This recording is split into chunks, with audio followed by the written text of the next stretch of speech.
wonderful subject. From subconsciousness to superconsciousness.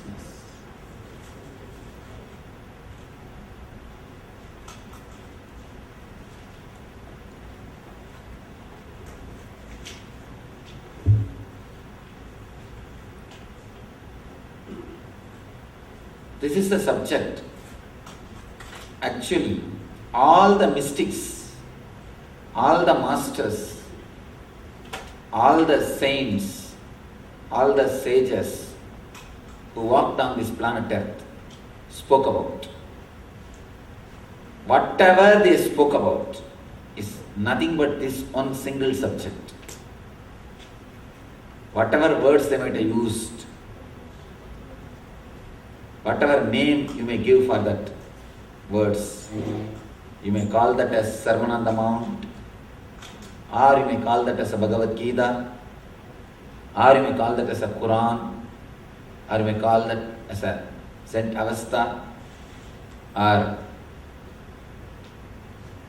Guru Granth Sahib, whatever name you may call, all words from all the masters talk only on this one subject, from subconsciousness to superconsciousness. Not only religious masters, anybody who shared their wisdom, anybody who is intelligent, anybody who speaks some word about spirituality, leave out spirituality, anybody who gives a little bit of intelligence to anybody, they touch only this one subject, subconsciousness to superconsciousness. Life solutions or problems to the solutions to the problems which you are facing in the life. Anything related to intelligence is directly connected to this topic, from subconsciousness to superconsciousness. Whenever your activities, your thoughts, your mental setup are subconscious, you directly go towards suffering. You travel towards mithya, means which is ephemeral. The moment your words or your deeds are with consciousness, you simply travel towards superconsciousness, Nithya, the eternal or eternity. All our growth, if at all you consider that somebody is growing, it can be only in this direction, from subconsciousness to superconsciousness. If you are moving from subconsciousness to superconsciousness, only then you are growing. Otherwise, we are only getting aged, getting old. Getting old is not growing. Anubhava is not anubhuti. In Sanskrit we have two words, anubhava and anubhuti. Anubhava means just getting old. Anubhuti means learning from the experiences. Anubhava is getting experiences. Anubhuti means learning from that experiences. A simple example. There are people who learn from experiences. First they touch the cigar fire and then they understand, oh, cigar fire will burn. Then they touch the matchbox fire. They say, oh, matchbox fire burns. Then they touch the oven fire. Oh, oven fire burns. They touch one by one all fires. By the time they come to the conclusion, all fire burns, they will be old, their body will be ready to be burnt. This is anubhava. You learn from experiences. But we don't have enough time to learn from experiences. We don't have enough time to commit all the mistakes and learn. It's an old saying, learn from your mistakes. I say, learn from others' mistakes. You don't have enough time to do all the mistakes and learn. Anubhava is the path of subconsciousness. Next, another beautiful word, anubhuti, means learning straight away from one mistake. It's like when you touch once on fire, when it burns, immediately you realize all fire will burn. Coming to a clear understanding and conclusion, all fire will burn. Anubhuti is what I call superconscious state. Anubhuti is what I call a pure consciousness. Almost all the religions, all the rituals, all the techniques, all meditations are created only to drive man from subconsciousness to superconsciousness. Whatever you do, whether praying in the church or doing puja in temple or doing namaz in the mosque or any other ritual, any other religious ritual is designed originally to lead man from subconsciousness to superconsciousness. But the problem is, when you don't know the science, only you do the act. When you do the act without knowing the science, again you make that as a ritual. Subconscious process. Anything done with the knowledge, with the wisdom, with the science of that whole action, whole activity, it becomes meditation. When the science is lost, only the action, activities remains, it becomes ritual. It becomes ritual. When the juice of wisdom is not there in the activity, it becomes just a ritual. They say a beautiful word, religious nuts and spiritual fruit. If the juice of wisdom is not there, you become a religious nut. When the juice of wisdom is added, a religious nut becomes a spiritual fruit.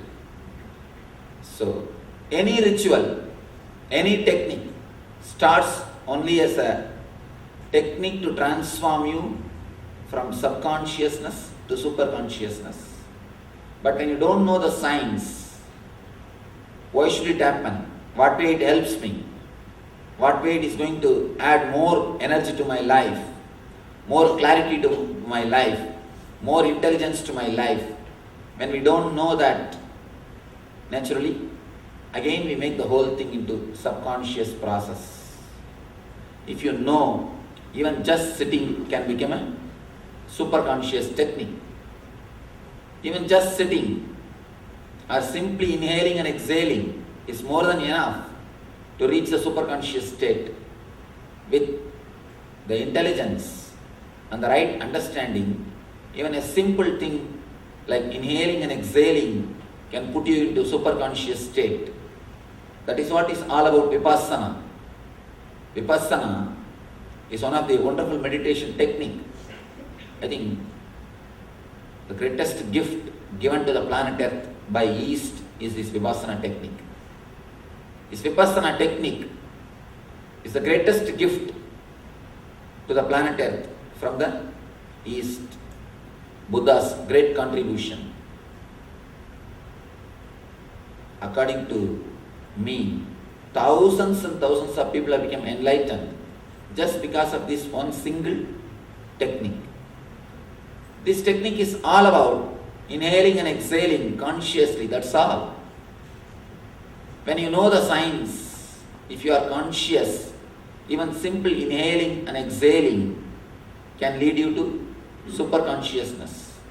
When you are not aware, when you don't know the science, even the great rituals, big rituals can lead you to subconsciousness. Now I'll try to explain the science, what is subconscious and what is superconsciousness, how we receive the information from the world and how process of cognition happens in our system and how it becomes subconscious, how it can be transformed into superconsciousness. I'll explain based on Patanjali, a great master who happened in India. Based on his theory, I'll try to explain, then we'll analyze that theory with question answer, and that will help to internalize. Actually, a simple theory will not help much. When you analyze it with question answers, with a discussion, then it can be internalized in your system.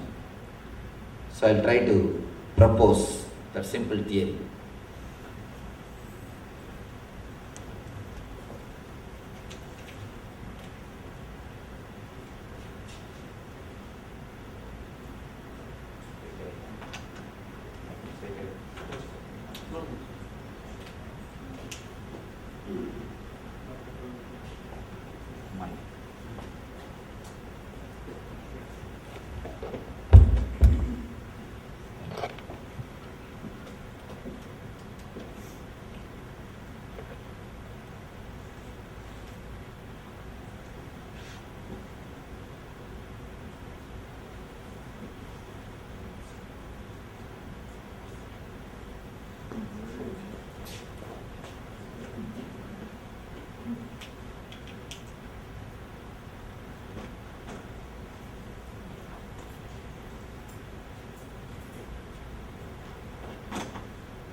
Hope all of you are able to.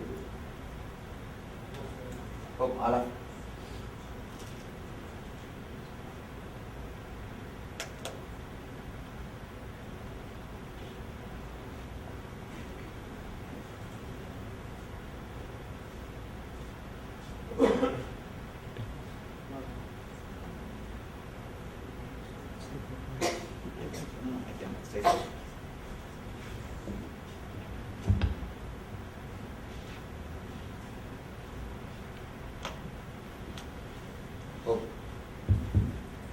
Hope all of you are able to see.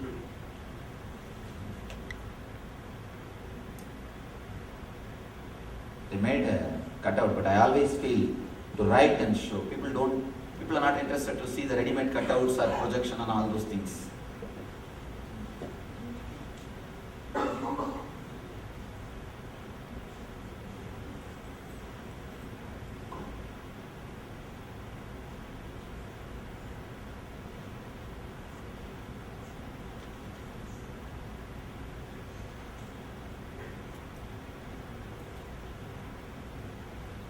This is how the mind works.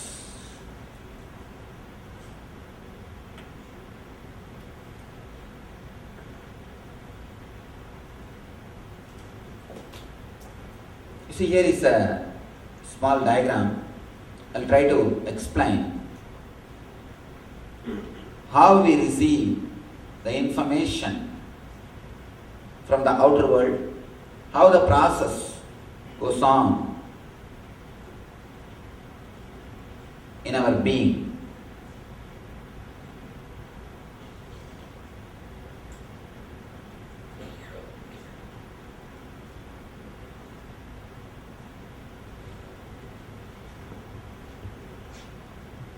I have used Sanskrit words. I'll try to give you the English explanation. For example, you are seeing something through the eye. You are seeing me. Let us take this example. The moment you see me, there is an energy called chakshu, which converts the information like a digital processing. If you want to process any information in the computer, you have to digitize it. It has to be converted. So the conversion happens by chakshu. Actually, chakshu only sees the whole thing. Chakshu means the energy which sees. The energy which sees. Chakshu takes the information to manas. The moment the information is received, chakshu is like a file. In that the information is put and it takes to manas. Immediately manas is the place. We can say the first step of our being. Manas analyzes. Manas completely analyzes and it starts classifying. It will first say a broad outline will be given. He is a man or he is a human being. A broad outline will be given. Then that file will go to Chitta. Chitta immediately starts analyzing. Have I seen him somewhere? Have I seen him somewhere, here, there? You try to connect whatever you have experienced with this color or with me or some other Swami like me. All these memories will come up. You try to connect.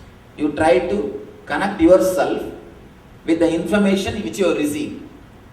Till this time, till the information comes to manas, it will be only analyzed in a general way. The moment it comes to chitta, you will start. Chitta is the memory. All the memories which you have collected is stored only in chitta. The chitta, with all the old memories, past memories, you connect. You start analyzing the Swamis whom you have met. If they have done some good thing for you, immediately you start associating me also with the good thing. If you had some bad experiences, then you start associating me also with that same bad experiences.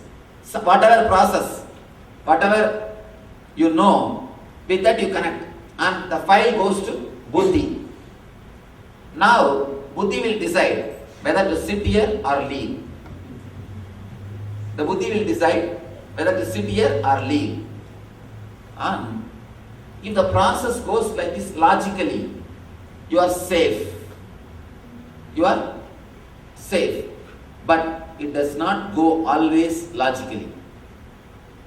It does not go always logically. Even though buddhi decides, the buddhi is not the authority to give command. He decides and the file is moved to ego. To ego. This is the mysterious zone. Still now medical field is not able to penetrate this zone. This zone is still in the hands of meditation and the masters. Still now this zone is in the hands of the mystics and the spiritual masters. The buddhi sends the file to ego and ego decides. Ego decides. The decision again comes back. It is given to chitta, to manas, chakshu. Then the body starts working the decision. You get the decision from ego. Then ego says, all right, let us sit and see. Let us sit and watch. Then you sit. If the ego says, no, better let us leave, you simply walk. This is the way the information goes inside and comes out. First your eye sees whatever you see, that is converted as a file, the form of a file on which through which they can do the process That is done by Chakshu. Then next it goes to Manas. The Manas gives a, you can say, view or an idea about what it is. Then the file goes to Chitta. Chitta is the memories which you collected. See, in Manas, you are no way associated. But in Chitta, your memories are associated. Manas gives only from the collection. Manas never says right or wrong or anything. It just gives overall view. Here is a human being with this cloth, with the turban. Just the idea is given to you. Then the Chitta only starts analyzing. Oh, he is Swami. Already I have seen so many Swamis. These are my experiences. I think then what to do. Then that file goes to Buddhi. Buddhi only decides. But the problem is Buddhi doesn't have authority to give command. So the command can be given only by ego. For one Shana, the whole file takes a quantum leap. From the ego, command comes. Your body executes that command. If whole thing happens logically, see, I said that now a small example of seeing me. Seeing me, you see, and then the information is digitized and is brought to Manas. Manas gives a broad view about he is a human being standing here. All these ideas are given. And then it is brought to Chitta. Chitta says, oh, I have seen so many Swamis. Better. Now let us go back and do our work. Then immediately your Buddhi decides. The file goes to the Buddhi. Buddhi says, I have seen so many Swamis. Let us go. Then you decide to go. You leave. If this process happens, no problem. If it happens logically like this, no problem. Things go safe and things go smooth. But sometime, till here, one type of logic works. For example, smoking. From the level of eyes you receive the information. It comes to Chakshu, it comes to Manas, it comes to Chitta, it comes to Buddhi. The whole file, when it is processed, your Buddhi says, no, smoking is not good for health. I don't want. Already I had so many bad experiences about smoking. That is the end conclusion of the Buddhi. But suddenly something happens when the file moves like this.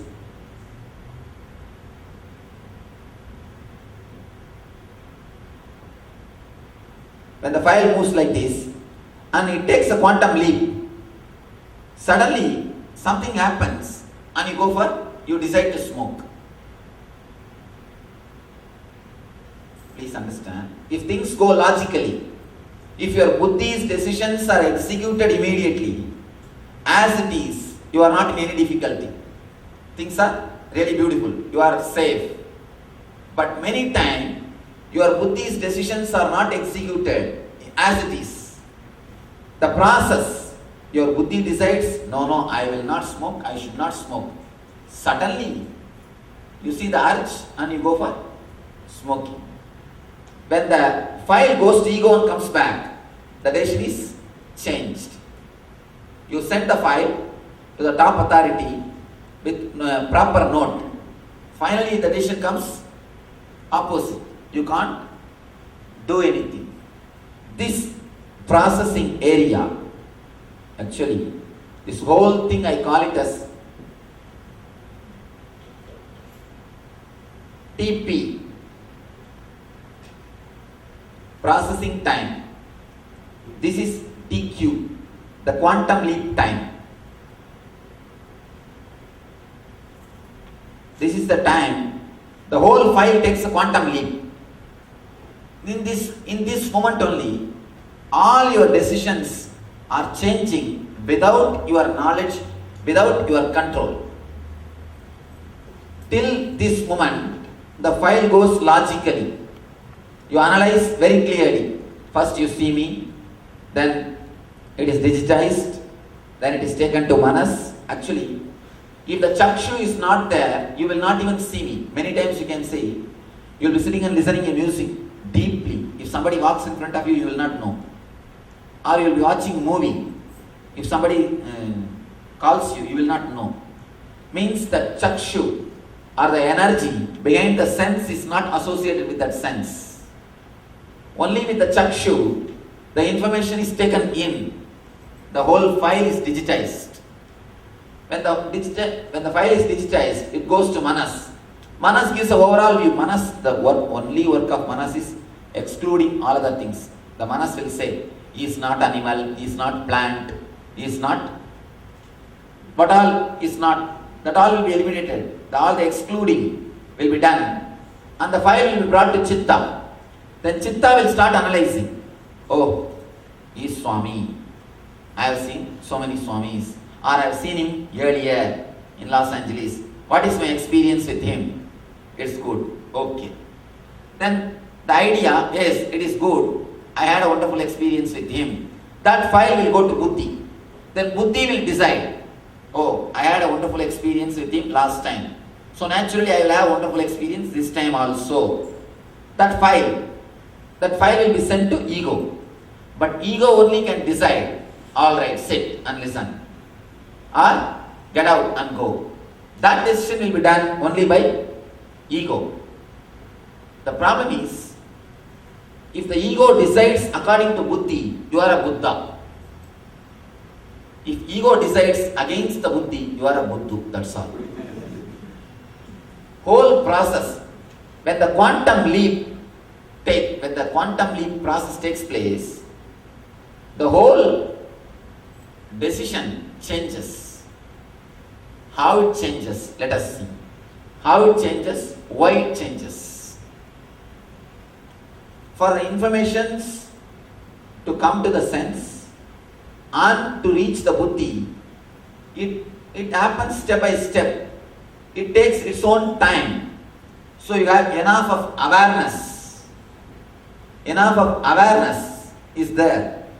Naturally, the process takes, with enough of awareness, it goes logically step by step. But this quantum leap happens in no moment. Actually, literally no time is taken for that quantum leap. Because there is no time, less awareness. Any decision taken with less awareness always leads to confusion. Here, the quantum leap happens with lot less awareness.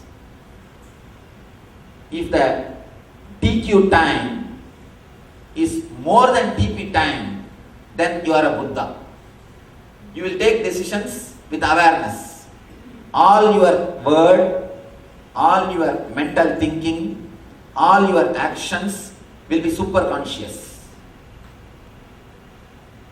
If this TQ time is less than TP time, then you are working from subconsciousness. Your decisions are not logical. Your decisions are not clear. You are not tuned. You are not integrated with your buddhi. If you are integrated with your buddhi, you are called Buddha, awakened one. All we need to do is increase the TQ time, that's all. Now I give you a small equation.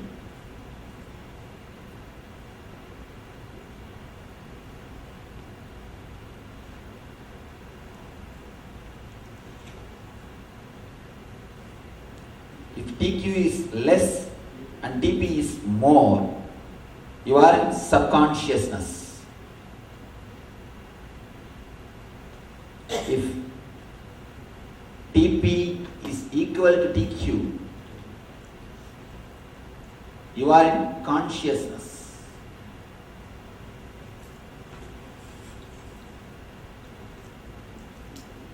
If TP is less than TQ, if the TQ is more, you are in super consciousness.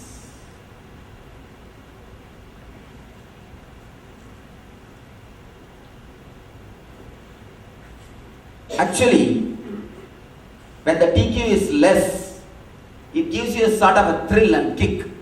Quickly deciding. Deciding quickly gives you a sort of a thrill. You feel you are very courageous. A small story. One Nithyananda, means a courageous guy, and his friends, they all decided to go for a bullfight.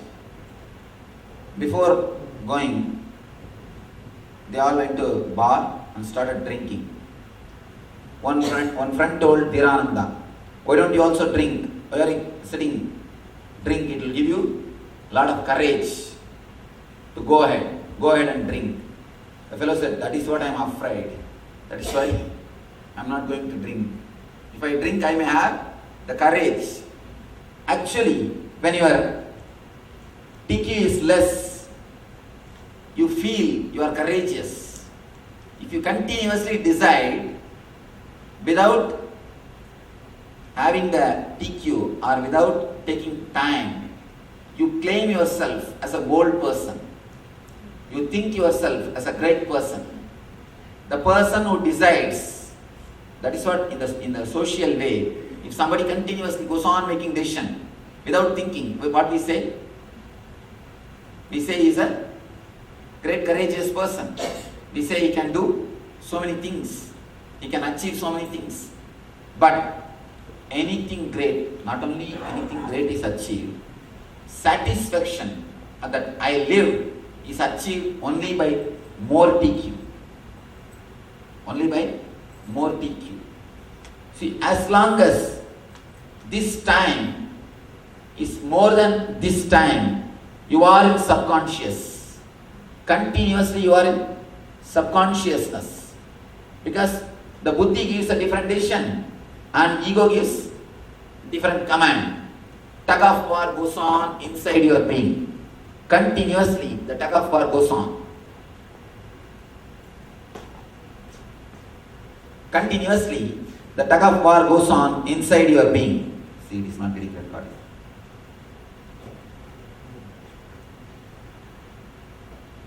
The guilt, fighting with yourself, everything happens only in this spot. Buddhi gives one decision. Buddhi writes something in the file, and ego gives different command.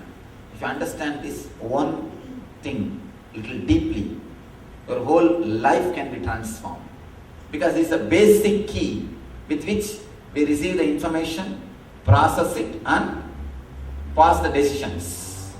If you can understand this one thing, that's more than enough to transform your whole life. All we need to do is to increase the TQ time. Increase the TQ time. The file, when it goes to ego and process is done and the command is given to the buddhi, this time, if you can increase, if you can infuse spirit or awareness into this area, this TQ area, your whole life will be transformed. You will never make any wrong decision. Not only that, you will not make wrong decision. Any decision which you make, you will know the consequences. We destroy our senses. We overdo things. We exploit our body. We abuse our system when the TQ is less than TP. You can see in your life, till night 3 o'clock, you sit and watch the football match. Your eyes will be begging, please give me a little sleep. Your eyes will be begging. The moment advertisement comes, your eyes just closes by itself. But you don't leave your body. You just force. Again and again you abuse your body. We abuse our body because we don't have enough of TQ. We don't have enough of awareness in the decision making system. And anything, if you feel intellectually I am able to understand, but I am not able to practice, the problem is in the TQ. Intellectual understanding means till buddhi things are okay. But emotionally I am not able to experience, or in reality I am not able to practice, means the TQ is not sufficient. Almost all our problems is only this subconsciousness. When the TP is more than TQ, you are working subconsciously. Even your inhaling and exhaling, if it is done subconsciously, you are not completely doing it. Please be aware. When you are not aware of your inhaling and exhaling, your lungs are not completely filled. Just this moment you can experience. Just become aware of your inhaling and exhaling. You will start doing deeply. You will feel your whole lungs. This moment, just become aware of your inhaling and exhaling. It will be at least 1.5 times more. You will be inhaling. The moment you infuse awareness, even your inhaling and exhaling, the quality of inhaling and exhaling transforms. The moment you bring awareness, your thinking system is under your control. Lot of times, without even our knowledge, continuously we bring negative words inside. You can see in your life, if you just analyze, if you can just sit for 20 minutes and write down whatever comes in your mind. Of course, you can't write down because the speed is too much. Do one simple experiment. Sit in front of a tape recorder and speak out whatever comes in your mind without editing. Let it be recorded for just 21 minutes and listen after that. Rewind it and listen. Then you will understand what is going on inside. Without even your awareness, without even your knowledge, continuously you are using a lot of negative terms, negative words to abuse your own self, to abuse your being. Your logic continuously attacks you. Actually, it's like you have a sword and you are continuously torturing yourself with that sword. Same way, with your own inner chattering, you will be continuously torturing yourself without even your knowledge, because the TQ is less than TP. The time which is taken for processing becomes more than the time which is taken for decision making. Decision making happens in this area. Processing happens in that area. Decision making happens in this area. It's like the boss who is supposed to decide never comes to a factory, and he sits somewhere, sees the file and never even bothers about the file. Just out of his ego, he says, do this. That's the same thing happens in this area. Here is the worker, supervisor, manager, general manager, CEO. All these guys, they make decision, and finally it goes to boss. But just boss writes something else in the file and sends the file back. You can't do anything. You can only execute what the boss says. This is the same process happening inside our system. When the decision making is not done with awareness, simply you torture yourself. The words which you use with yourself, the words which you use with others, the mental setup with which you work, and the activities or the actions which you are doing, everything is straight away connected to this TQ. To this TQ, because this is the zone where the decisions are made. This is the zone where you create an image about yourself, you create an image about the world, you create an idea about the society, you create an idea about persons. Everything is done only in this TQ zone.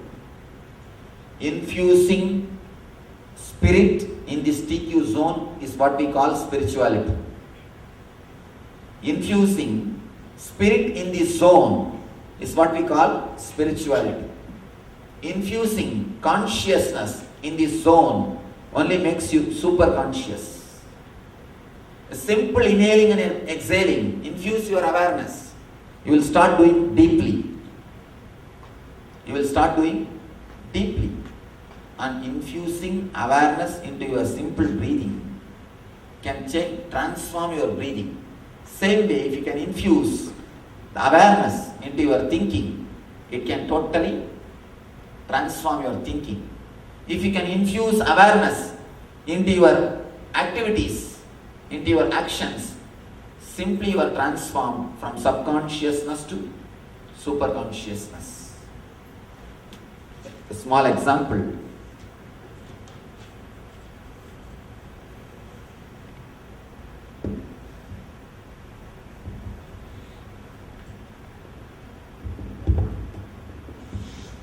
One person came to me and he asked me, Swamiji, I have the habit of smoking. I am not able to drop it. Please help me. I told him, please start smoking consciously. That's all. I didn't say drop. I just told him, please start smoking consciously. I told him, before smoking, just feel the cigarette and feel the touch. When you smoke, feel every puff. Feel it. What is happening inside your system? How you are experiencing it. How your mind reacts. What you feel. The whole thing. Be aware of it. Be conscious about the whole thing. And I don't know how you will be able to believe. Simply, the fourth day he came and he said, Swamiji, I am not able to smoke. What have you done to me? I said, I have not done anything to you. It is not my presence which has changed you. It is your presence which has changed you. For your transformation, my presence is not necessary. Your presence is enough. Your presence is more than enough for the transformation. My presence is not necessary. You see, if you understand this one statement, you will be liberated from gurus. That's the ultimate liberation. I tell you, liberation from gurus is the ultimate liberation. If you can understand this one technique, for transformation, my presence is not necessary. Your presence is enough. This one word is more than enough. Just infuse consciousness in the TQ. Just infuse consciousness in every action, in every moment. If you can infuse consciousness into every moment, you will see simply your whole life is transformed. This guy says, when I started with awareness, then I understood, actually smoking is nothing but escaping, trying to escape from some thoughts, some mental thinking setup. All your addictions, analyze all your addictions, whether it is coffee or tea or smoking or drinking, everything. At particular time, you come upon a particular mental setup, whether depression or low mood or some mental setup you face, which you are not interested in facing. Either you feel that you don't have enough energy to face it, or you don't want to face it. Then what you do? Immediately, you drink something and escape from that mood. You just wanted to escape from that mood immediately for time being. Only then you choose drinking some tea, coffee or alcohol or smoking. Any addiction, anything, it is nothing but trying to escape from that mental setup for that time, for that few moments. When you can't escape consciously, you choose unconscious methods, unconscious techniques. It's like a pig felt too much of smell, the drainage. In India, open drainage system. And finally, it was not able to bear that smell. It just put his nose into that mud or slush. Same way, when you want to escape from some suffering, You just make yourself unconscious and you think you have escaped. The drinking or any addiction process is just the same thing. When you are not able to escape consciously from a particular mental setup, you wanted to escape, you,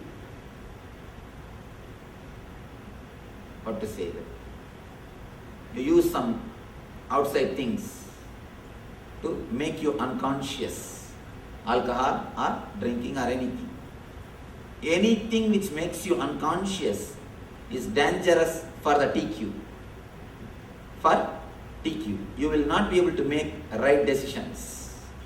Anything which makes you unconscious will naturally lead you to more and more dullness. You will be abusing your body, your mind and your whole system continuously when you use methods and techniques to reduce the TQ, means putting yourself into unconsciousness. Naturally, you are traveling towards the path of suicide. It's like a slow suicide. Actually, in a big bar, one person from a missionary went there. From table to table, he was going and sitting and talking with people and trying to convince them how bad the drinking is. Table to table, he was going. One guy, young guy, he was trying his best to avoid eye contact with that missionary. He wants to escape. But exactly the person came and sat in front of him, in front of the young guy, started advising him. Don't you feel what you are drinking is a slow poison? The young guy immediately replied, yes, I know, because I am not in a hurry, I am taking this. I am taking this because I am not in a hurry. You can't drink if you are not in a hurry to die. It is just a slow suicide process. It can make you dull and the awareness rate will be brought down. You will be traveling towards subconsciousness. Not only drinking, please understand, not only drinking, there are so many things which makes you unconscious, which makes you subconscious. If you do something which you don't want to do from your heart, but out of desire or impulse or compulsion, if you do, again you are creating subconsciousness. Again, the depth of the subconscious is getting increased. You are getting caught.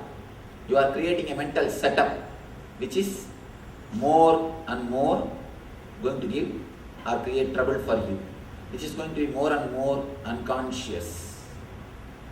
Your whole life structure needs to be flooded with this single idea, with this single understanding. If you flood your whole life, it will be simply transformed. If you can understand this one key sutra, this one key mantra, infusing awareness into your TQ zone, infusing awareness into the area in which you are making the decisions. If you can infuse awareness into the TQ zone, your whole life will be transformed from this moment. Transformation does not need years, months, not even weeks. Not even weeks. It is just a conscious choice, a simple decision. From today, I decide to transform my life. From today, I decide to transform my life. If you are in subconscious level, the moment you choose, you will move towards the conscious level. If you are in conscious level, the moment you choose, you will move towards the superconscious level. It's the ultimate technique, not only for the spiritual progress, even to live life happily. This is the master key.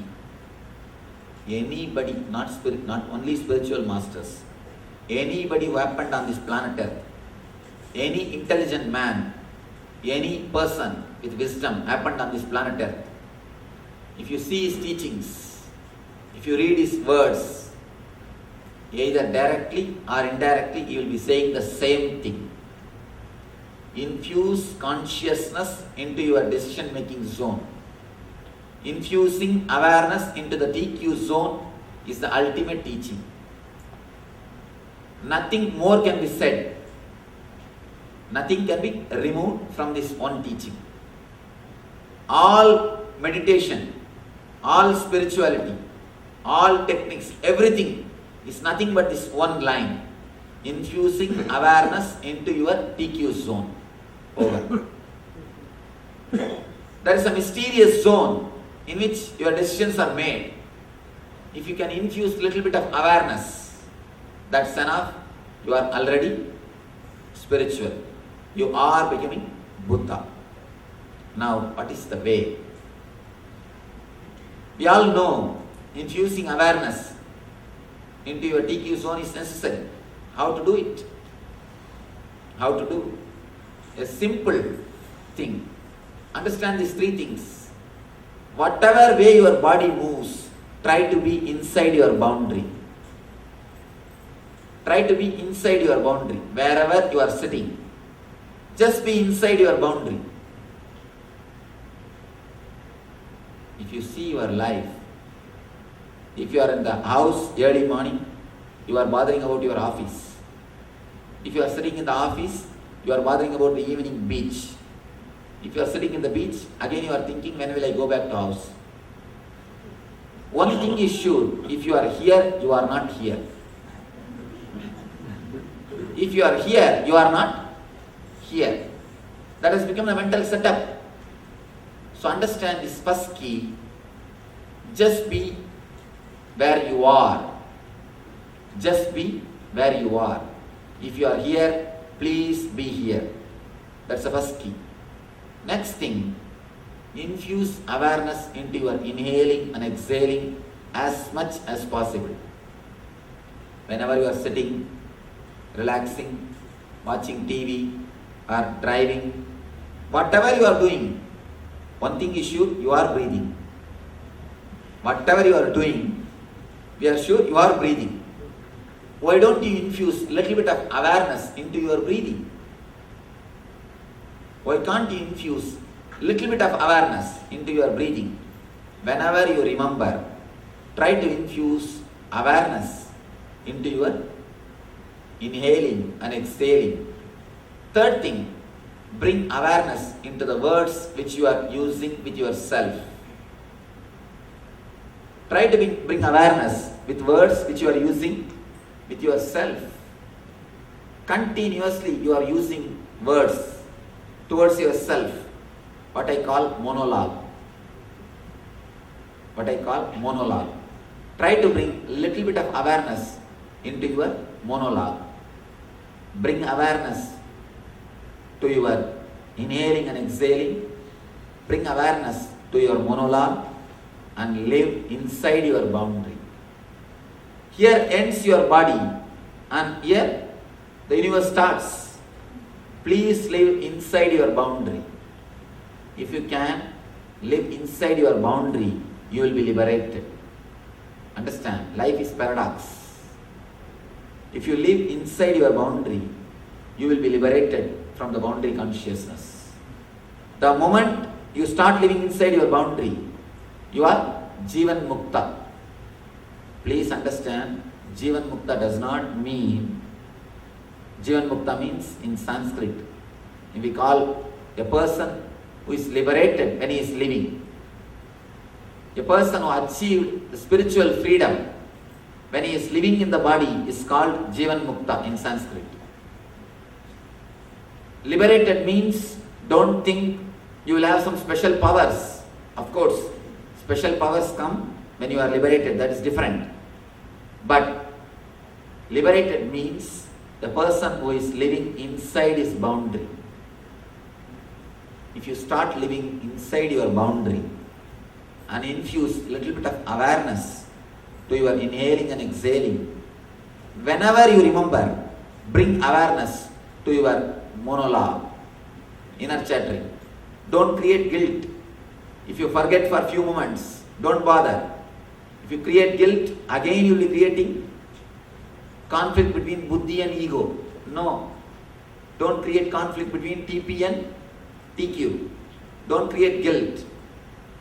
Whenever you remember, just infuse awareness to your inner chattering, to your inhaling and exhaling, and to your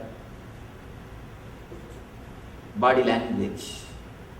Just be aware, be conscious of your body language, how you are holding yourself, how your body is moving, how you are living inside your being, and just be inside your boundary.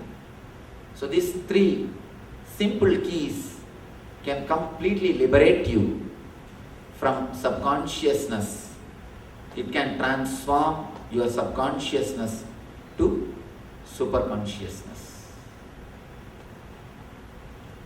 Now I will spend some time with your questions. Any question or discussion are welcome. Any comment. If you are not able to accept any of these words, you are welcome to open. Because whatever I said will be only in the head level. Only when you analyze with question answer and doubts, it can become, you can internalize it. It can become your treasure. Yes, please welcome. Yes. Is there a way to recognize a person who is super conscious? Sorry, little loud. Is there a way to recognize a person who is super conscious? He will be simply blissful. The person who is super conscious simply will be blissful. And one more thing, the question itself will disappear. I tell you, if you go and sit in front of a man who is super conscious, simply the question will disappear whether he is super conscious or not. You try your best to doubt him. Simply the root of the doubt will be shaken. The root of the doubt is logic. That will be slowly start slipping. Even without your awareness, without even your awareness, simply the pillars which holds your logic will fall. People ask me, Swamiji, should I accept you as a guru? I tell them, never do that mistake. You can't forget me. You will not be able to forget me. Simply I will be there in your thoughts, in your dreams, in your sleep. Then I am your guru. If that has not happened, please simply forget me and carry your life. Then there is something wrong with me, not with you. So if you are sitting in the presence of a superconscious being, if you see somebody who is superconscious, simply slowly this question itself will start melting. You try your best to doubt. I don't think he is superconscious. Let us see. Try your best to create more and more doubts. Simply the doubts will wither away. The doubts will not stand. That is the only technique. Nothing else can be done. Where your mind loses its control over your decisions. You will be just beyond your mind, beyond your logic, beyond your doubt. The conclusion will happen inside your system, inside your being. Then you can is superconscious. There is no other technique, no other scale, no other method, no other missionaries are invented to find the superconscious level. It's nothing but too much of TP and no TQ. You can help them, especially with the pain. I'll give you a simple technique. I've spoken about this in the discourse called Pain to Bliss. I'll give you a simple technique. How to infuse awareness into the places where you have pain or into your pains. Whether it is physical or emotional, both can be healed when you infuse awareness. For example, you have a knee pain. Just relax and start searching in the zone where you have pain. Naturally, around this knee area, you will start feeling that pain. You will feel that pain. Now, drop the word pain. If you see your inner chattering, continuously in your monologue, in your inner chattering, you will be repeating the word pain, pain, pain, pain, pain, without your awareness. Be little aware and drop that word and see what is happening in that area. See a small child, if the kid sees something new, how he will look? With all curiosity, with all excitement, how he will look? Same way, look at the area where you have pain with all curiosity, without labeling it as a pain. Without using, first thing, drop the word pain. Don't use the word pain. Just see what is happening there. Some new feeling is there. What is that new feeling? Just see. And slowly you will see the area in which you felt the pain. Instead of the whole knee, it will slowly start shrinking. And instead of one small patch, it will come to one point. Suddenly you will see the whole pain disappears. Understand, I am not proposing a theory. I worked at least with 10,000 people with this technique and it works. I worked with cancer patients. I worked with acute arthritis, the spondylitis, people who have got pain all over the body. Even with these patients, I work with this technique. It works miracles. And apart from me working, many of our disciple doctors, they work with this technique. They vouch for this technique. They give testimonial for this technique. Simple technique, infusing awareness into your boundary and your inner chattering. When you infuse awareness to your inner chattering, the word pain, just remove that word. It can be dropped. You will not be repeating it subconsciously, intensely and continuously. You will drop, please drop that word pain. That's the first thing. Means infusing consciousness to your inner chattering. Next thing, infuse awareness to your boundary. Live inside your boundary. Infuse awareness to the boundary where you have pain. And the third thing, you can do this also. Infusing awareness to your inhaling and exhaling at the time of meditation. These three things, if you can do, miracles happen. People come out of the physical pain and the sufferings. Now I will give you a small tips about this emotional pain. Again, infuse awareness to your inhaling and exhaling. All emotional pain is nothing but your inner chattering without awareness. Your monologue without awareness only leads to all emotional pain. If you can just infuse little bit of awareness and edit continuously your inner chattering. Actually, we don't do censor. That is the problem. We don't censor our inner chattering. We just release the whole thing.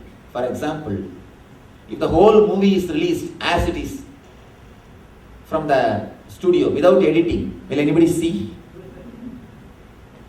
They've done shooting. The whole shooting is just released without editing. The same thing we are doing in our life. Whatever happens, we don't put enough awareness, time, consciousness, energy to do the editing process. That is why our life is a mess. If you just release a movie without editing, it will be just a mess. Same way, if you releasing your inner chattering is what is living. If you start living without editing your inner chattering, you will make your whole life as a mess. So just infuse little bit of awareness. Whenever you are in emotional pain, psychological pain, sit with yourself and start seeing your inner chattering, monologue. You will see that simple awareness itself heals you. It's a beautiful story. Not even a story, it's a real incident. One great king went to Buddha. He was sitting in front of a Buddha and he was simply shaking the legs like this, unconsciously. Suddenly Buddha looked at his, started staring the legs. The moment the Buddha gazed, the Buddha was staring, the Buddha started staring, king simply stopped the shaking. Automatically stopped the shaking. King asked Buddha, how can I stop my mind? Buddha said, the same technique. The moment you became aware, you stopped shaking. The shaking of the legs stopped. The moment you became aware. Same way, the moment you became aware of your mind, it stops. The moment you become aware of your emotional pain, psychological suffering, it just gets healed. All you need is infusing awareness. As long as you are unaware, you are in subconscious level, you will have physical and psychological pains. The moment you infuse awareness, physical and psychological, both pains simply disappear. Dissolve. You are not even solving, you are just dissolving.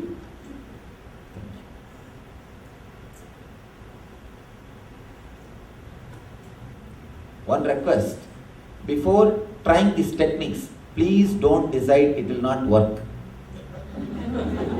That's my simple request. You see, when you come here, I don't demand faith. I don't say believe in me. I don't ask faith as a prerequisite. No. I don't ask believe in me. Same way, don't have negative faith. I neither ask you to have faith nor doubt. Don't have faith. And there is no need to have doubt. Just have a simple curiosity to try. Just like a scientist. You see, a real spirit of the science is trying to analyze, trying to work, trying to explore. Any hypothesis can be proposed. They will try to explore. The curiosity or the capacity or the energy to explore is what I need when you work with these techniques.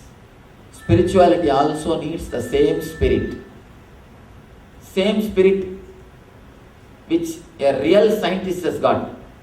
A real scientist will always be curious, will always be enthusiastic to explore different things, to work. Same way, just have that much of energy or courage to explore. Then you will see miracles will be happening in your being. You will be simply transformed. When you listen the techniques, it looks so simple. You think, no, this all will not work. Or if you feel it is too complicated, then you think, oh, it is too complicated, it will not work. So both the way, you come to conclusion before practicing. Please don't. Swami, recently I took a mantra, doing meditation.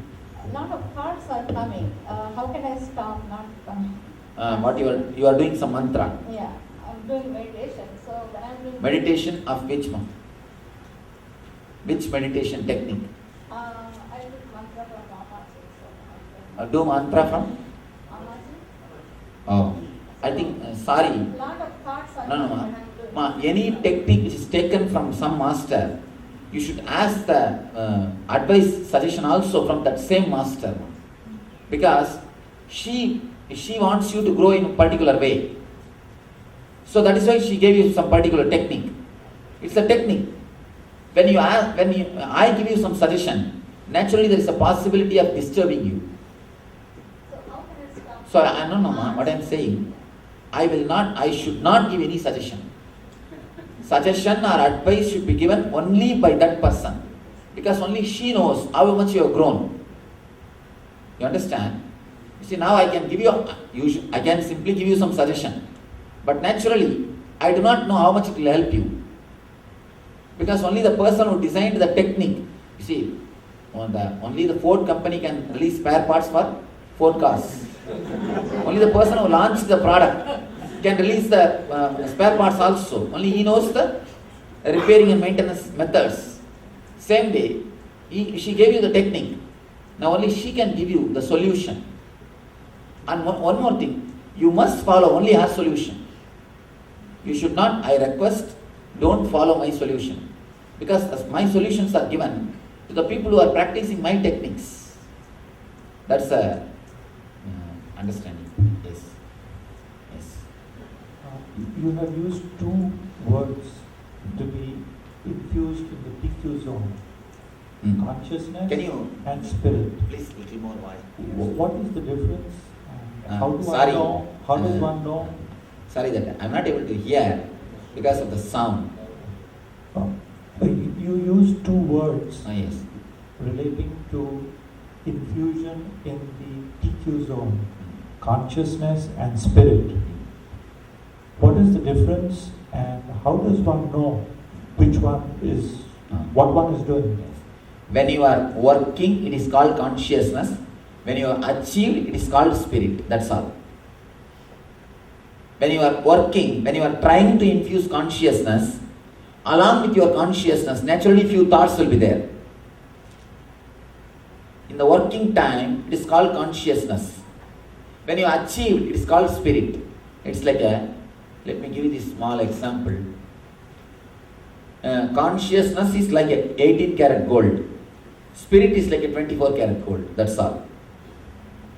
And if you don't have any doubt, you can be sure you achieved the spirit. The work is over. If you are having doubts, but still you are working, then it is consciousness. That's all. Consciousness is the path. Spirit is the realization. We can say the superconscious can be called as a spirit. Consciousness is like you are working. You are trying to move on the path. That's all. Yes. Give the mic. I used to practice Vipassana meditation for a long time, and then you become very calm and blissful. And then I stopped, unfortunately, for some time. And then when I started again now, there's so many dark and sort of very depressed you feel for some time. And I'm not able to get over that hump. That's a nice question. Actually, if you have suppressed a lot of emotions and do Vipassana, you will have this feeling. Whatever you have suppressed, your suppression, depression, everything will come up. The best way, before doing this technique, start doing some catharsis. Either do some loud Glaslolia, which we call Manipuraka meditation. Glaslolia means just shouting in the language which you don't know for 5 minutes. Just start screaming. You may feel funny, but when you do it, you will understand all your suppressed emotions will be simply cleansed. I always make people to do this technique in my meditation camp. In our meditation camp, the first we do is catharsis. Throw away whatever you have.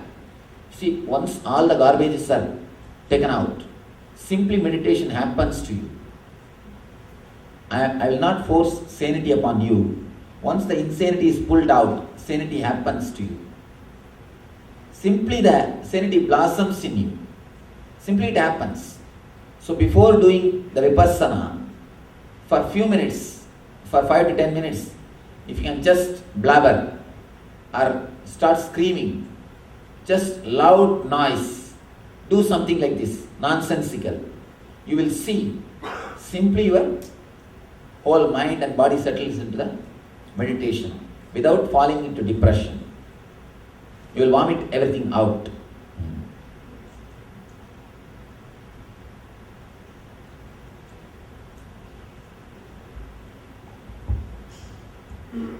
Namaskaram, Swamiji.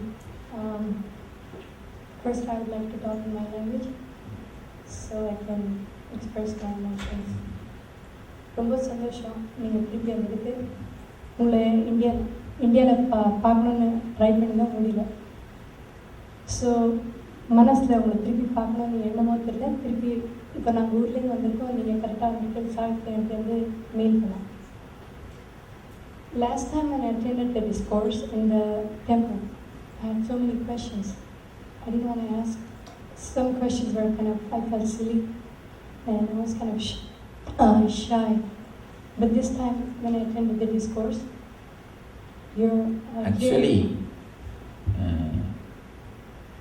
I always tell people who feel shy to ask questions. You see, why do you feel shy? If you ask, you think you will look like a fool. Everyone will be looking at you. You will look like a fool. If you ask, you will look like a fool. You may look like a fool. If you don't, you will be a fool. Whether to look like a fool or be a fool is our decision. So it's always better to spell out. If we don't ask, we will be a fool. If we ask, at least we will only look like a fool. We will not be a fool. We will have the answer. Okay. But this time, most of the things which you're explaining now, it's it's clarifying everything which I heard in the temple. So I'm a slow listener and probably slow in grasping. Actually, this is the science of the whole thing. This is the science based on meditation techniques are created. This is the science based. You can create meditation techniques. This is the master key for all the meditation techniques. Meditation techniques are the master keys. This is the master key of the master keys. I did notice a difference in me after I met you last time. My actions changed. Probably more awareness came. I'm a lot more less. Before I was very hyper. I think I'm in the medium scale. Maybe I have to bring down myself. Probably by the time I meet you next time, I'm going to be a different human being. So that's nice. So as for now, I'm like so joyful. I have no question.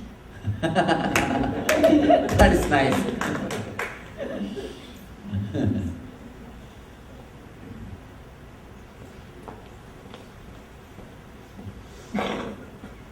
The very conscious decision, by that time I'll meet you next time, I'll be a different person, is more than enough to have that shift or the transformation.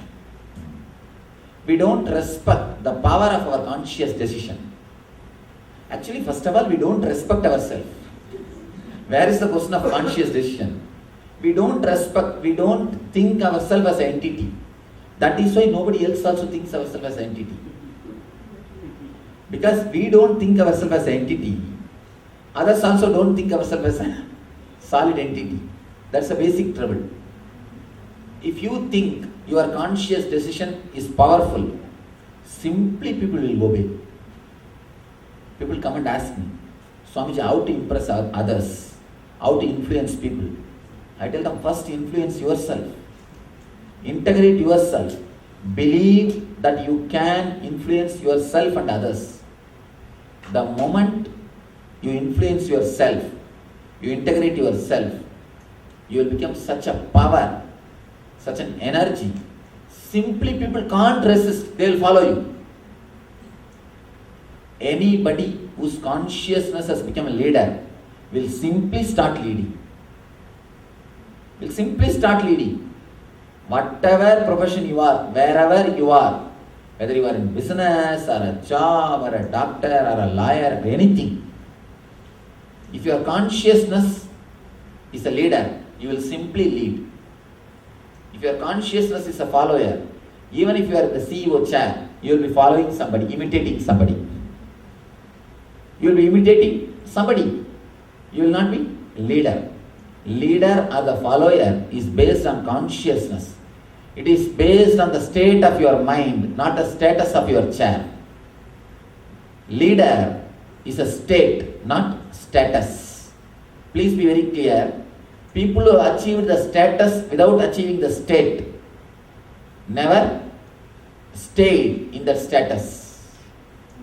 Even if you are in the status, without the state, you will not be enjoying it. If you are in that state, the status will simply follow you. Even if you don't have the status, you will be enjoying your life. So it is necessary to achieve the state, then status. Status will simply follow you if you achieve the state. Yes. Pranam Guruji. You mentioned about Patanjali. According to Patanjali, there are 8 sutras. One among them is meditation. It starts with yama, niyama, etc. Before attaining samadhi, you get at meditation, if I am not wrong. Yes, So right. can we directly enter into this zone, that is dhyana, without following yama, niyama, It's etc.? a wonderful question. If you follow yama, niyama, please forgive me for making this statement, no other way. If you try to follow yama, niyama and then try to enter into dhyana, you may enter into mahasamadhi, not samadhi. Your whole life will be ended, but you will not be making any progress. You see, the system is created for human beings who lived on this planet Earth 2000 years ago. For them, yama, niyama was natural, was very natural. The depth of fantasy was very less. So brahmacharya was possible. The need to tell lie is not there. It was not there. So satya was possible. And naturally you had enough of protection. So ahimsa was possible. For that society, all those things are possible. Now also it is possible. I don't say it is not possible. It is possible only after having the experience of meditation. If you start working without having the experience of meditation, just in the line of yama, niyama, you will be only creating conflicts within yourself. You will be only creating guilt within yourself. Just try. Just try yama, niyamas. I don't have to say. You yourself try. And what's your experience? I have always seen people coming and saying, yes, Swamiji, there is a little bit of problem. They come and stand and scratch their head. Why? You see, even to practice yama, niyama, you need certain integrity and energy, certain TQ, which is not there in the modern men today. The modern men, even that much of TQ is not there.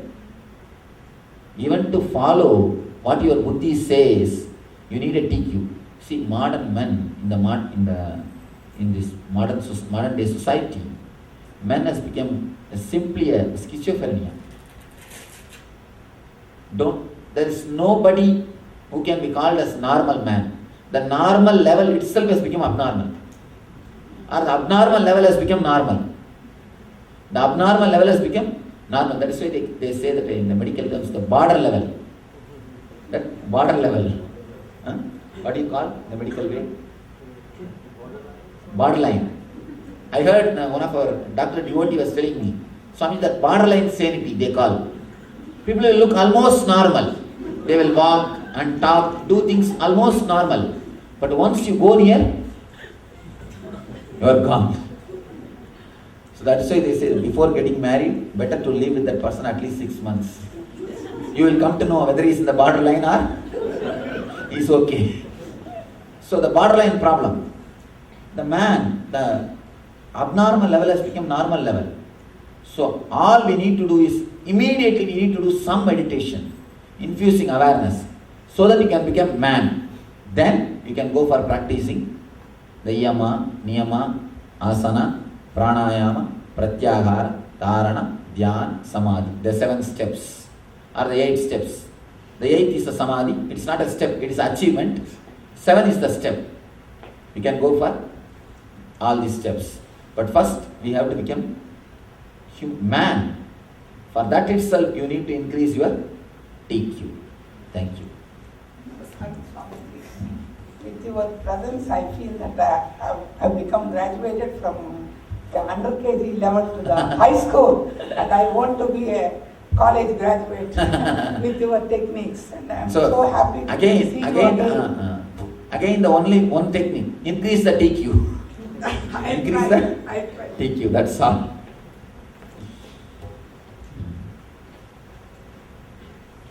Actually, when you increase the TQ, that is a real Nidhi. Lakshmi means increasing the TQ. Lakshmi, the very word in Sanskrit, means increasing the TQ.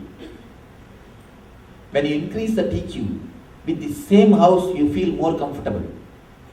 With the same furnitures you feel more luxurious. With the same people you feel blissful. With the same situation you feel joyful. Actually, Lakshmi is added when you increase the TQ. Of course, because of your right decision making, wealth is also will be added. You will have a bigger car.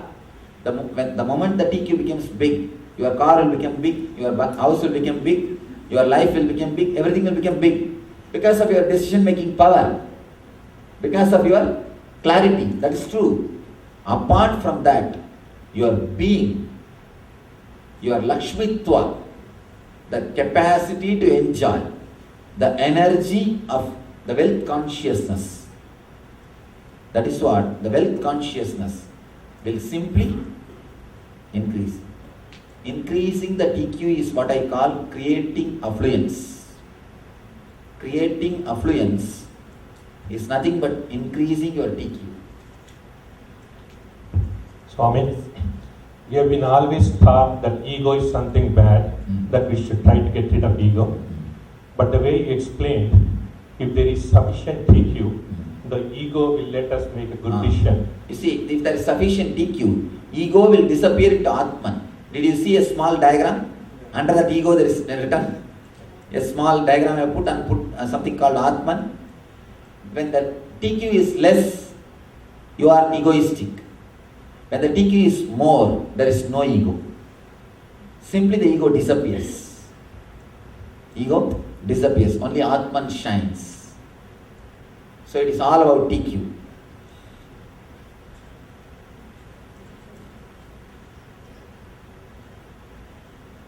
I think it is time. We'll end the session. So I pray to the ultimate divine, the divine energy, the consciousness, eternal bliss which is in all your hearts. Let you all understand these great truths and let you practice and experience the eternal bliss. Nithyananda. Thank you.